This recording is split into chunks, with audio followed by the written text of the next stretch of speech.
এই ঝুম বৃষ্টির মধ্যে কাদা জল পার হয়ে কোথায় আসছি জানেন?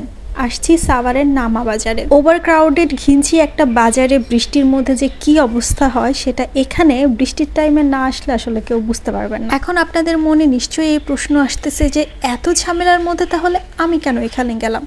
কারণ আমার খুব মিষ্টি খেতে ইচ্ছে করতেছিল। জাহাঙ্গীরনগরে তো ভালো মিষ্টি পাওয়া যায় না, এই কারণেই সাভারের নামা বাজারে আসছি। এখানে অনেক নাম করা একটা দোকান আছে, কালাচান মিষ্টান্ন ভাণ্ডার। এইখানকার মিষ্টি খুবই ফেমাস। তো মিষ্টির লোভে লোভে আমি চলে আসছি এখানে। জাহাঙ্গীরনগর থেকে এত কষ্ট করে ভিজে বাসে করে এখানে আসাটা আসলে আমার জন্য একদমই লস হয়নি, কারণ এখানে বিভিন্ন রকমের মিষ্টি ছিল আর মিষ্টিগুলা খুবই টেস্টি ছিল। বিশেষ করে এই মিষ্টিটা আমার কাছে বেশি ভালো লাগছে। বিভিন্ন জায়গায় এই মিষ্টিটা বিভিন্ন নামে পরিচিত, কোথাও এটাকে বলা হয় মালাই চাপ, কোথাও বলা হয় জাফরান। যাই হোক, নামে কি আসে যায়, আমার তো এত নাম মনেও থাকে না। আমার যেটা ভালো লাগে আমি তো আঙুল দিয়ে দেখিয়ে দেখিয়ে বলি এইটা দেন ওইটা দেন। তো আজকের এই মিষ্টি ভিডিওটা আপনাদের ভালো লাগলে অবশ্যই লাইক শেয়ার কমেন্ট করতে ভুলবেন না। Tata bye bye.